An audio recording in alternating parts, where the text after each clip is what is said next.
Hey guys, Pro1701 here, and today we are going to be reviewing The Reign of Terror with the first Doctor, William Hartnell. Now, I really like this story. I've seen it before, and I was looking forward to a rewatch of it.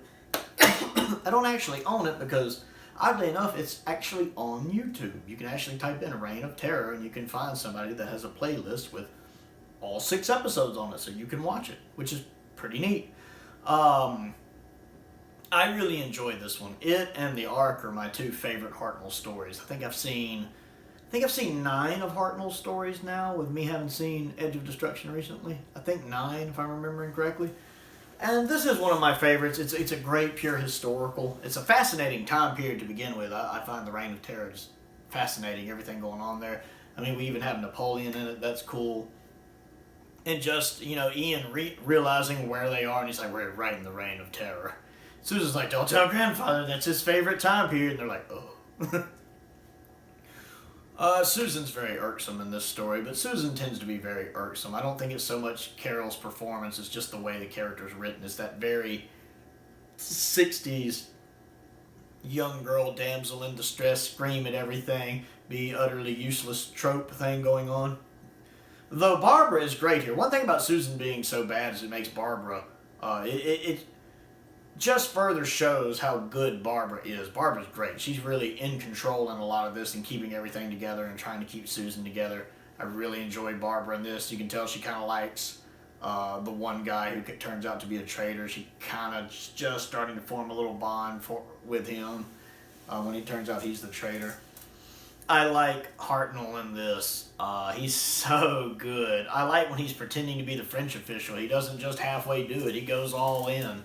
Hartnell's very good at being authoritative, to being like an authority figure. I am in charge here, you'll do as I say. How dare you question what I'm telling you? Hartnell's really good at that. I really like the jailer, who isn't too bright, but thinks he's like the smartest one in the room, even if he isn't too bright. That's actually a very nuanced character which I like.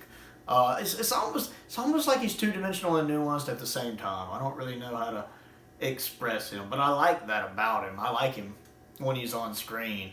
I like the reveal at the end with who James is, the James guy they're looking for, because I had smooth forgotten that from the first time I watched it. And that is a good little twist you don't see coming. You kind of figure you have this one character pegged, and right there in the 6th episode, the final episode, you figure, oh my goodness, I've been wrong about this person. That's pretty neat. I really like the animation used here. I always love Planet 55's animation. All 3 of their stories are animated well. I love 10th Planet, I love Moonbase. Moonbase is actually my favorite animation. And the animation in Reign is really good. Now, they do some odd camera work here sometimes, like right when they're in the middle of a sentence and it's cutting between their eyes or the back of their head to their mouth, where it's doing those intercuts is a little weird. But once you get adjusted to it, especially since the 2 episodes are right there together, they run one after the other, episodes 4 and 5. You adjust from the surviving footage to episodes 4 and 5, and then all you have to do is adjust back to 6 to the surviving episode. It's not so bad once you adjust to it. I love how detailed the characters look in this animation, though. I love the fact that the characters look like the characters. Ian looks like Ian. The first Doctor looks like the first Doctor.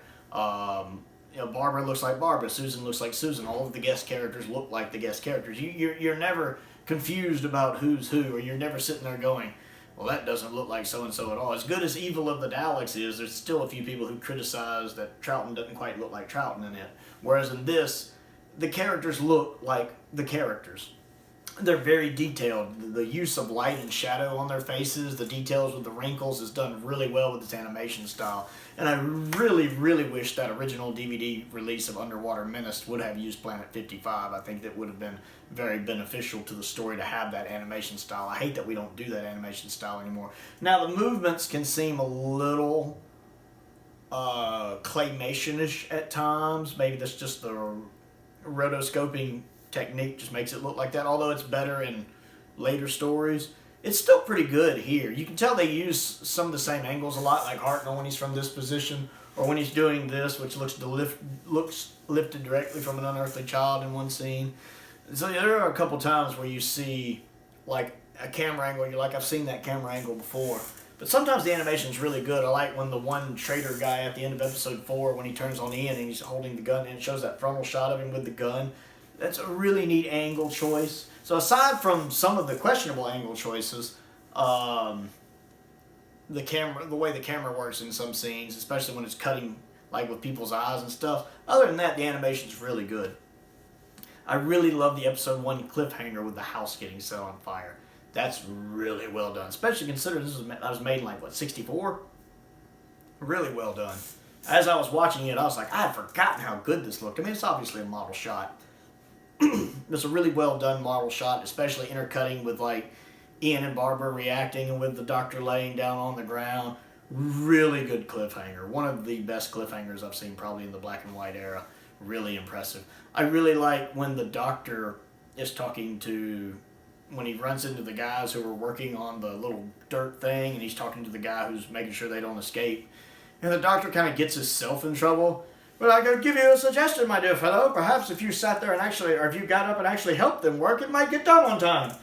With him, you know, chastising the guy. The guy's like, so where are your papers? Have you paid your taxes? Oh, you don't have any. Why don't you help dig?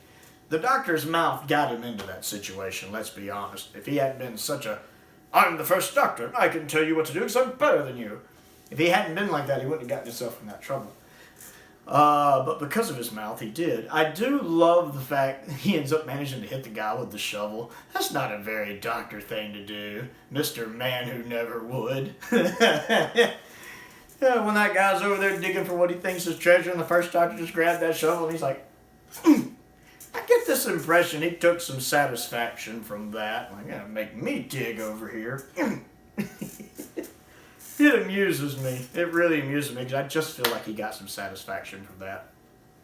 Again, I like all the different plots going on. Like the guy that the doctor got the clothes from reporting that the doctor got the clothes from him. So the jailer and the other guy know that the doctor is not who he says he is. But the doctor doesn't know that they know. So there's a lot of each person trying to fake out the other going on here. Of course, it does have some of the they escape, they get caught, they escape, they get caught, stuff going on. You know, it's 60s too. It's paced very differently than stuff now. So we're in the jail, we're out of the jail, we're in the jail.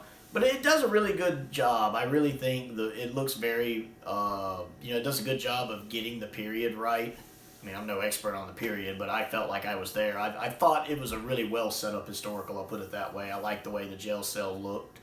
I really enjoyed this story. I don't have any trouble switching back and forth between the animation and the surviving episodes. It took a second adjusting to when it went to animation, but once I was adjusted, I was fine for episodes 4 and 5, and I didn't have any trouble jumping back to episode 6, and it's really nice to see Napoleon in there too. So I like The Reign of Terror. It's a really, really good story. It's one of my favorite First Doctor stories. It and The Ark are probably tied for first place. It's really hard to pick between them. So what do you think of The Reign of Terror? So comment down below and let me know what you think of The Reign of Terror and of its animation. I always enjoy hearing from you guys. Other things to do, click the like button, click the subscribe button, click the bell for notifications so you never miss out on a new video. I also have a Patreon. If you like what I do and would like to support what I do, there is a link to that down in the description below as well. Most importantly, thank you for watching.